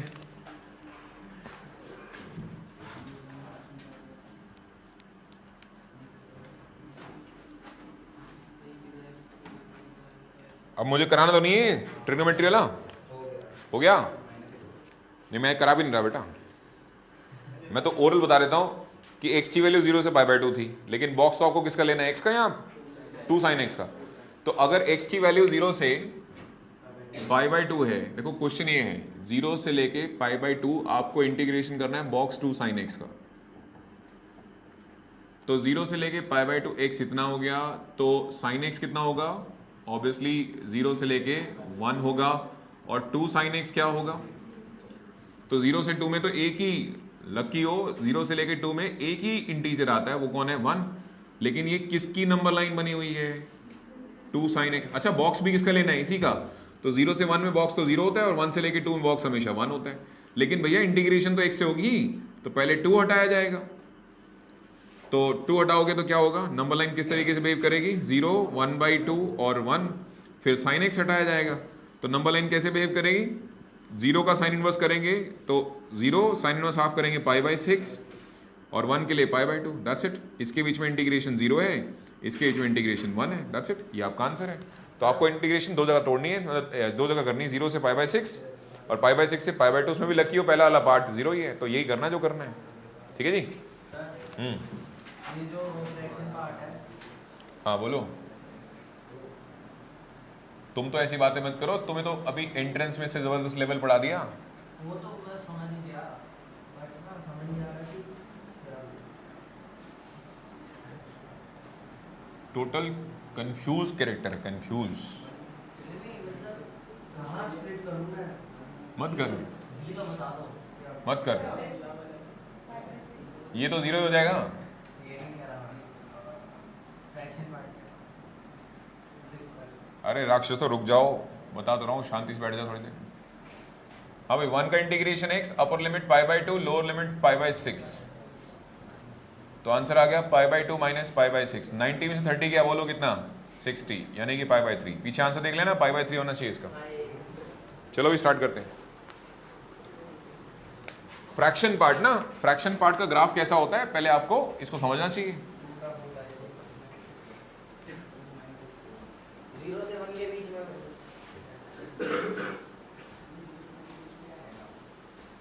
तो घर वालों को उदा के आएगा तो पिट के आएगा हैं।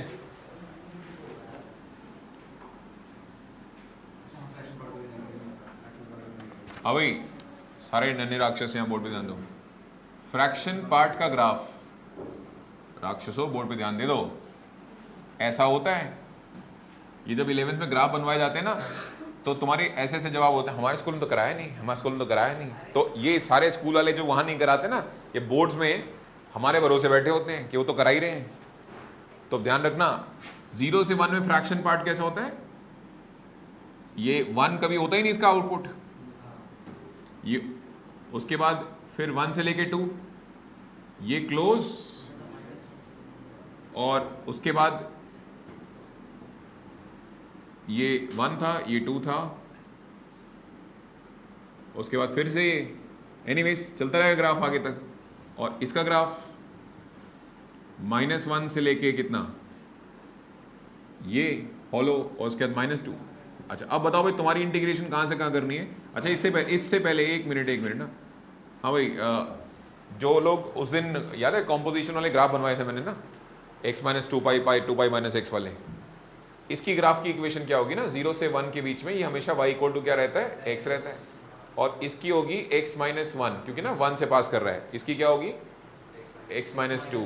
Very good. अगला बताओ यहाँ आउटपुट क्या रहता है हमेशा, x + 1। सही है। और यहाँ क्या रहता है, x + 2। ठीक है जी। तो अब बताओ तुम्हारा क्वेश्चन क्या है, तुम्हें करना है इंटीग्रेशन कहाँ से कहाँ, इधर बोर्ड पे ध्यान दो जल्दी से, बोलो इंटीग्रेशन कहाँ से कहाँ करनी है, -1 से 1। किसकी, तो जो बच्चा इस ग्राफ को समझता है वो जानता है कि -1 से 1 में 0 एक ऐसी जगह है जहां ग्राफ टूट रहा है। तो -1 से 0, अरे चिंता नहीं करो, कॉमर्स वाले टेंशन मत लो, अभी मैं तुम्हारे हिसाब से सॉल्यूशन कराऊंगा। ये जो साइंस वाले, मतलब साइंस के एंट्रेंस वाले जो जानते हैं उनके लिए तो बहुत आसान सवाल था ये। -1 से 0 बोलना, -1 से 0 आउटपुट क्या रहता है हमेशा, x+1, और 0 से 1 में बोलना जरा आउटपुट क्या रहता है, 0 से 1 में आउटपुट हमेशा x। कर लो भाई इसकी इंटीग्रेशन, खुद निकाल लो, साइंस वाले तो ना, मतलब एंट्रेंस वाले। हाँ भाई अब आ जाओ जरा नॉर्मल ना, जमीन पे आ जाओ भैया, रुको। ये ग्राफ कोई जानता भी हो, ये वाला ग्राफ अगर कोई जानता भी हो, तो बहुत कम लोग जानते हैं कि इनकी आउटपुट्स की इक्वेशंस क्या होती है ना। तो ये एंट्रेंस में ही है, प्योरली एंट्रेंस का पार्ट है ये, इस पे हम बात नहीं करना चाहते। अच्छा छोड़ो, जब हम 11th क्लास में थे, ये कॉमर्स वाले ध्यान सुनना शुरू करें, तो अपने को ये भी पढ़ाया गया है कि फ्रैक्शन पार्ट निकालने का जो फंडा होता है वो x माइनस बॉक्स x होता है। तो अपन लोग ये वाला डेफिनेशन क्यों नहीं यूज करते? If someone is asking integration of -1 to 1 fraction part of x, why don't you use this definition x minus box x, और उसके बाद आप दो अलग अलग इंटीग्रेशन कर लेंगे, एक मेरे लिए ये कर लेंगे और एक मेरे लिए ये कर लेंगे। मेरे ख्याल से इसकी इंटीग्रेशन में कोई दुखी नहीं होता। x का इंटीग्रेशन सुनाओ भाई, अपर लिमिट कौन है 1, लोअर लिमिट कौन है जी -1। और बॉक्स की इंटीग्रेशन अभी तो सिखाई प्यारे बच्चे, -1 और 1 में कितने इंटीजर आ रहे हैं बीच में, दो ही तो आ रहे हैं, नहीं एक 0 आ रहा है बस। तो ये इंटीग्रेशन दो जगह टूट जाएगी, -1 से 0 बॉक्स x और +0 से 1 बॉक्स x। ये मैंने अपने सारे कॉमर्स वाले दोस्तों के लिए कराया है, नहीं इसमें कुछ है नहीं ऐसा, मैं कहाँ यूज़ कर रहा हूँ उसको ना, कुछ यूज़ कर रहा हूँ। अच्छा बताओ भाई अपर लिमिट कितनी है, 1/2 साइड में करो, अपर लिमिट 1 लोअर लिमिट भी 1, तो मजे आ गए, तो कैंसिल हो गए, 0 हो जाएगा। हाँ भाई -1 और 0 के बीच में कोई नंबर बोलना, से -0.5, तो -0.5 का बॉक्स तो -1 आएगा, यानी यहाँ तो इंटीग्रेशन करनी है मुझे -1 की, तो -1 की इंटीग्रेशन करनी है। अच्छा +1 कर लेते हैं ना फिर यहाँ, तो चलो ऐसे लिख देते हैं अभी, और 0 से लेके 1 का आउटपुट 0 ही होता है, तो मजे आ गए तुम्हारे। चलो भाई सुनाओ, ये तो 0 हो गया, और माइनस माइनस प्लस, +1 की integration x, upper limit 0 lower limit -1। Check करना आंसर आया होगा 0 -1, answer is 0 minus of -1, answer आया होगा। पीछे देखो आंसर क्या है, और उससे भी देख लो, हाँ नहीं जैसे मर्जी कर लो, जो एंट्रेंस में उस दिन बैठा था उसे इक्वेशन लिखनी आती है ना, बात खत्म। ये इक्वेशन लिखने का जो आर्ट है वो सिर्फ एंट्रेंस वाले बच्चे के पास है।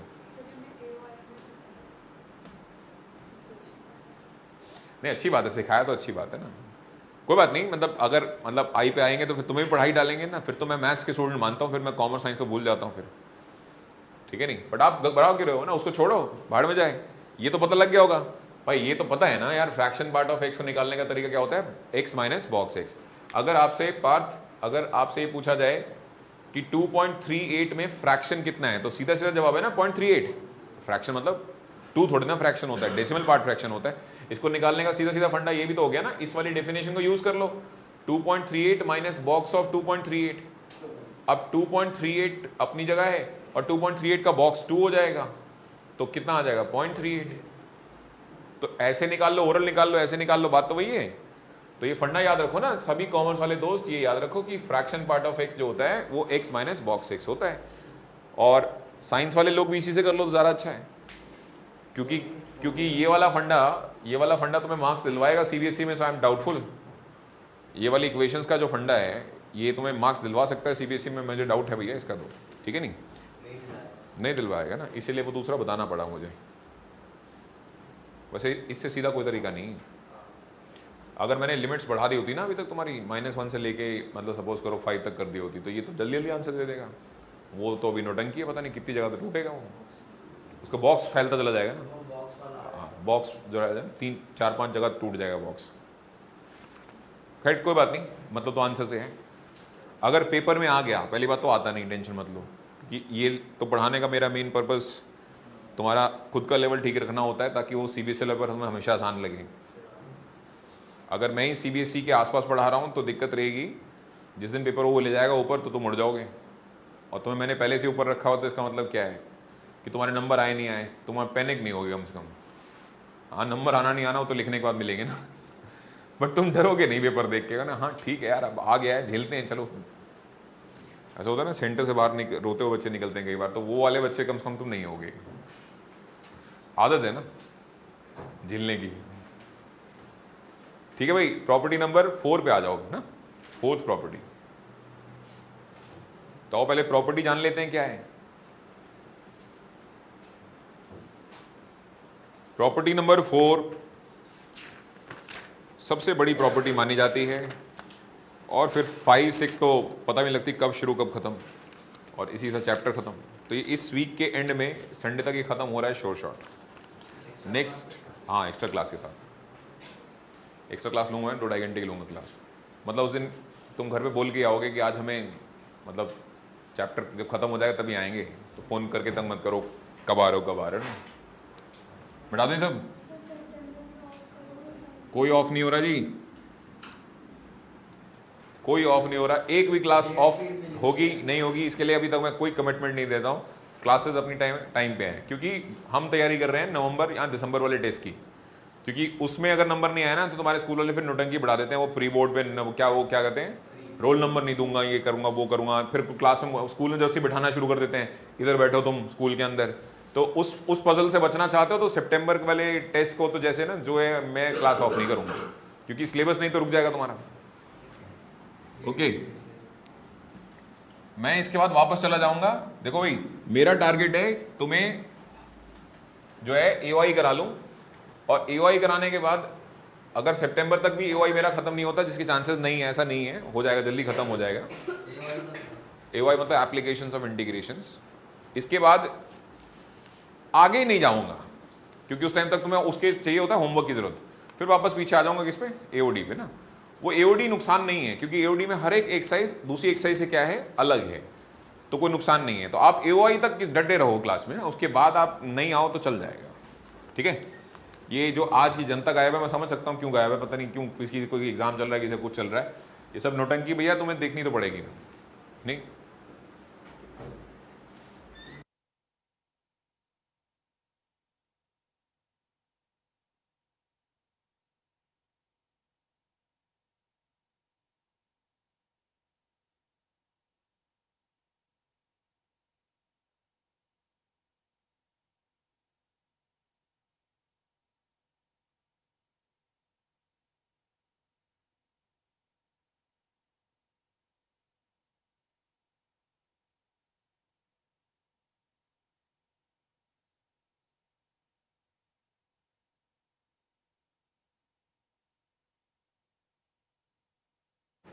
हाँ, और होमवर्क में रिबेट रहेगी सिर्फ 10 सितंबर से लेके 30 सितंबर तक। इसके बीच में होमवर्क के लिए तुम्हें नहीं डांटा नहीं जाएगा, कुछ नहीं कहा जाएगा, और टेस्ट भी हम इस वीक में नहीं, इस ड्यूरेशन नहीं लेंगे।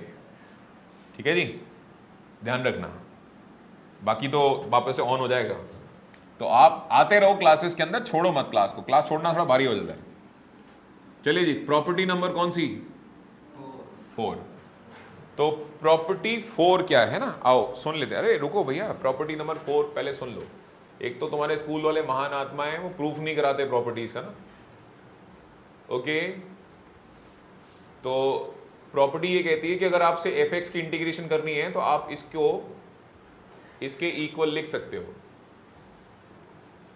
ट्राई टू अंडरस्टैंड हुआ क्या है ना, अगर आप फंक्शन f का इंटीग्रेशन करना चाहते हैं, कौन से आर्ग्यूमेंट के साथ, x आर्ग्यूमेंट के साथ, किसके साथ, और उस नहीं हो रही इंटीग्रेशन, सपोज तुमसे x आर्ग्यूमेंट के साथ इंटीग्रेशन नहीं हो रही है, then in case of definite integration you may go with a different argument, and that argument is what, obviously x की जगह पुट कर सकते हैं sum of limits। ध्यान से देखो मैं क्या बोल रहा हूं, x की जगह क्या पुट कर सकते हैं, sum of limits और माइनस x।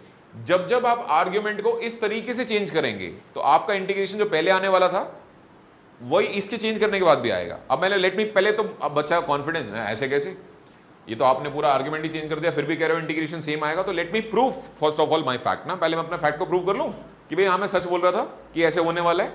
ठीक है, नहीं तो थोड़ा यूज करने में दिक्कत आती है। तो एक काम करते हैं, RHS ले लेते हैं। तो बताओ भाई RHS, हाँ भाई इसका आर्ग्यूमेंट गंदा सा है, तो मैंने गंदा सा आर्ग्यूमेंट सब्स्टिट्यूशन सॉल्व करना है। a plus b minus x को क्या पुट कर लिया मैंने, t। और आपको याद होगा डेफिनेट इंटीग्रेशन में अगर आपने t पुट किया है तो आपको नई लिमिट्स लेनी पड़ेंगी। तो आप बताएंगे जरा नई लिमिट्स क्या आने वाली है, जरा जल्दी से बताओ। अगर x की वैल्यू a थी तो t क्या आएगा, लगाओ दिमाग, x क्या a पुट किया, a से कट जाएगा तो t की वैल्यू कितनी आ जाएगी बेटा, b, और अगर x की वैल्यू अपर लिमिट b थी तो यहाँ b डालते b से b कट जाएगा, तो t की जो अपर लिमिट आएगी क्या आएगी प्यारे बच्चे, a आएगी। अच्छा आप ध्यान से देखना, इसका डेरिवेटिव सुनाना है यार, dt बाई डी एक्स, ए का डेरिवेटिव 0, b का डेरिवेटिव 0, x का डेरिवेटिव -1, तो माइनस dt किसके इक्वल हो जाएगा, dx के। गो इट बेटा, नई लिमिट्स बताओ, नई लिमिट्स में क्या है, लोअर b है अपर a है, और क्या आ जाएगा ऑब्वियसली f ऑफ t, साथ में कौन, माइनस dt। अच्छा अगर मैं माइनस साइन को हटाना चाहूंगा तो ये लिमिट्स उल्ट, याद है प्रॉपर्टी नंबर 2 क्या पढ़ाई थी कि अगर आप लिमिट्स इंटरचेंज करते हो तो क्या आता है, आंसर सेम रहेगा, न्यूमेरिकली चेंज हो जाएगा, मतलब सॉरी न्यूमेरिकली आंसर सेम रहेगा, साइन वाइज अपोजिट हो जाएगा। तो ठीक है, अगले स्टेप में मैं ये लिमिट्स को उल्टा लिख देता हूं, उससे माइनस साइन कंज्यूम हो जाएगा तुम्हारा। तो अब बताओ इंटीग्रेशन क्या हो जाएगी, हाँ भाई अब बताओ, a से b f of t dt। और जो बच्चा प्रॉपर्टी नंबर 1 को रट्टा नहीं मार के बैठा, समझ के बैठा है, उसे पता है कि f ऑफ t को मैं लिखना चाहूं तो लिख सकता हूं a to b f of x dx equal to a to b f of y dy। याद आया कुछ, लिख सकता हूं a to b f of alpha d alpha. See limit same है, फंक्शन सेम है, सिर्फ क्या चेंज हो रहा है, वेरिएबल। तो आपका आउटपुट हमेशा क्या आता है, सेम।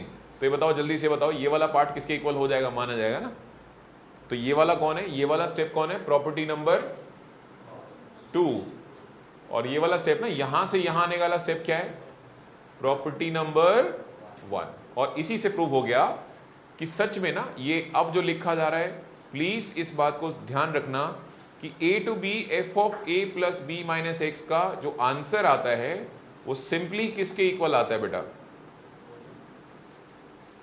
अच्छा इस प्रॉपर्टी से मुझे क्या क्या मतलब खास चीज अवेलेबल हो गई, आज के बाद मैं fx की इंटीग्रेशन करने उतरूंगा ना, और अगर मुझसे fx की इंटीग्रेशन नहीं हो रही होगी तो मैं एक चांस लूंगा।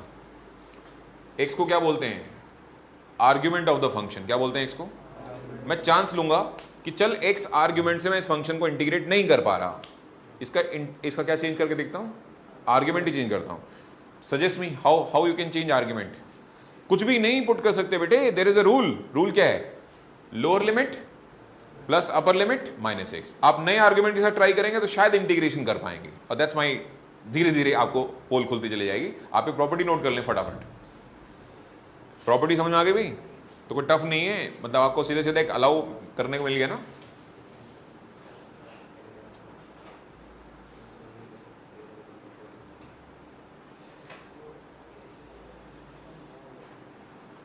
जल्दी कर शुरू फिर, हाँ जी हाँ जी बिल्कुल। बेटा वो बता देंगे ना आपको, जब एओआई शुरू कराएंगे ना, तो एओआई में सबसे पहले तो नेगेटिव एरिया कंट्रोल करना सिखाएंगे, ठीक है नहीं, वो समझाऊंगा, वहां समझाऊंगा, ठीक है नहीं। अभी हम इस पे बात नहीं कर सकते क्योंकि हमने जब आपको एओआई को पढ़ाया नहीं ढंग से, तो हम कैसे समझाते हैं आपको नेगेटिव एरिया आने से कैसे रोका जा सकता है। बट एक कंफर्म है कि एरिया कैलकुलेट करने का फंडा है कि इंटीग्रेशन डेफिनेट यूज करना पड़ता है, डेफिनेट से इंटीग्रेशन में एरिया आता है। तू करता है फिजिक्स में, मैग्नेटिक फ्लक्स निकालता है, जहां जहां तेरी मैग्नेटिक फील्ड आती है, फील्ड जहां आ गया तो तू क्या कर रहा है, इंटीग्रेशन ही तो कर रहा है बैठ के वहां। एरिया नहीं, ठीक है, एरिया इज अ, ठीक है वो सही समझ रहा है, तो एरिया इज अ क्या, वेक्टर क्वांटिटी, हाँ ठीक है, सर्टेन, पता नहीं यही कह रहा है।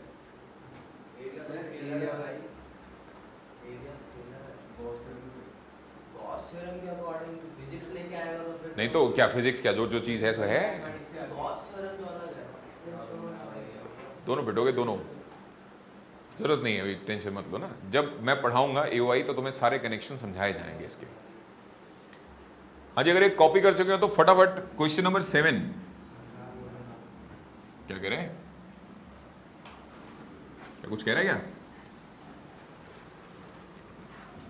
Question number 7 first part.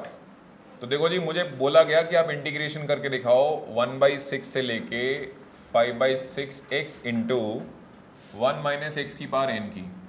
मेरे लिए नई मुसीबत हो गई, काश ये n नहीं होता, इधर देखो n नहीं होता तो क्या करते, ब्रैकेट खोलते, इंटीग्रेशन करते, अपर माइनस और पुट करते, बात खत्म होती। एक किसके चक्कर में क्वेश्चन फंस गया ये बता दो बस। तो कहने का मतलब है कि इस पूरी कहानी का नाम है fx। पूरी कहानी का नाम बताओ बेटा क्या है। और सच ये है कि तुम fx की इंटीग्रेशन करंट आर्ग्यूमेंट के साथ तो नहीं कर पा रहे हो, ये तो कंफर्म है ना, तुमसे n हैंडल हो रहा है। तो बताओ भाई अगला तरीका क्या है, आप आर्ग्यूमेंट चेंज क्यों नहीं कर लेते। Put x is equal to 1/6 प्लस 5/6 माइनस x। एनीवन, क्या करूं। तो 1 माइनस एक्स। तो एक काम करो, जहां जहां x है वहां वहां क्या हो जाएगा 1 माइनस एक्स, और जहां जहां प्यारे बच्चे 1 माइनस एक्स है वहां वहां क्या हो जाएगा x की पावर n। समझ में आई? क्या अब भी ब्रैकेट खोलने में दिक्कत है? नहीं, अभी कोई दिक्कत नहीं है। इसको अंदर मल्टीप्लाई कर लो, कितना आ गया x की पावर n माइनस एक्स की पावर n प्लस 1, और कर लो इंटीग्रेशन, तो आ जाएगा x की power n plus 1 upon n plus 1। Upper limit 5/6, lower limit 1/6। Next is x की power n plus 2 upon n plus 2। Upper limit is 5/6, lower limit is 1/6। Further आप समझते हैं कि 1 अपॉन n प्लस 1 तो constant था, तो इसलिए वो बाहर चला गया। x की पावर 5/6 अपर तो डाल दो, तो 5/6 की पावर कितनी n प्लस 1 माइनस 1/6 की पावर n प्लस 1। सही है। और अगला वाला क्या है, उसमें से क्या कॉमन बाहर निकाल लो पहले से, 1 अपॉन n प्लस 2। अब यहाँ अपर लिमिट डालो, तो 5/6 की पावर n प्लस 2 और 1/6 की पावर n प्लस 2। देखना यार, इसमें सिंप्लीफिकेशन क्या कर सकते हो ज़्यादा से ज़्यादा। तो आप ये ब्रैकेट खोल लो,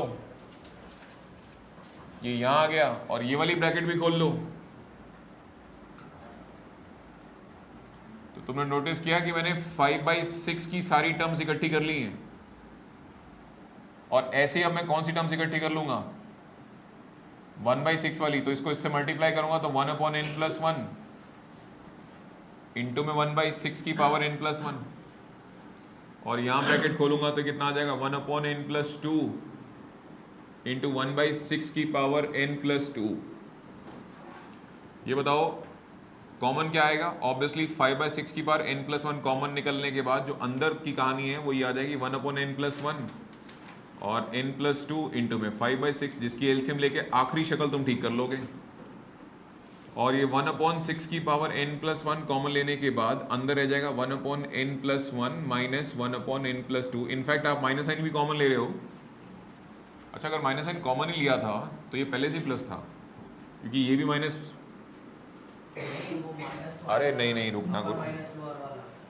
हाँ, तो वो वाला माइनस मैंने लगाया नहीं क्या, लगाया नहीं ना। तो फिर तो रुको, गड़बड़ है। ये ब्रैकेट खोली तो माइनस में आएगा, ये प्लस में आएगा। तो ये काम करो फिर, अब तुम इसको प्लस लिख लो, तो ये माइनस है और ये प्लस है, तो ये प्लस है। 1/6 की पावर n प्लस 1 कॉमन आ गया, और अपॉन ऑब्वियसली ऑन नथिंग, तो इसको पहले लिख लो 1 अपॉन n प्लस 2 इंटू में 1/6 minus 1 upon n plus 1। That's it. इसको सॉल्व करो, बताओ कितना आया। ये आपका आंसर, ये आ जाएगा 6n प्लस 12। सर वो ना ये वाला गलत है, 1 अपॉन n प्लस 1 ये 1/6 में पॉजिटिव आएगा। सही है वो।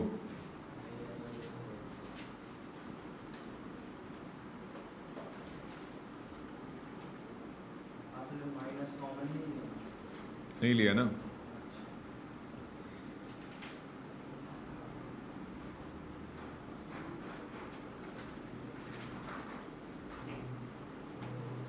ये लो भी अपना फाइनल आंसर। 5/6 की पावर n प्लस 1 इंटू में 6n में से 5n गया n, और 12 में से 5 गए 7, और अगला वाला आएगा 1/6 की पावर n प्लस 1 इंटू में ये आएगा तुम्हारा माइनस n कॉमन लेना ही पड़ेगा, तो माइनस माइनस प्लस हो जाएगा 6n और प्लस 11, और रेस्ट इस पूरे का डिनोमिनेटर सेम था तो उसके अपॉन में लिख रहे हो आप कितना 6 इंटू में n+1 इंटू में n+2। आई डोंट नो पीछे आंसर क्या दिया हुआ है, मैंने हो सकता है 0 से ज़्यादा सॉल्व कर दिया हो, क्योंकि अब ये n वाली कहानी है ना, तो n में जब तक तुम n दोगे नहीं आंसर तो फिक्स होगा नहीं कोई भी। कौन सा बेटे, कहाँ 5n होगा, ये वाला?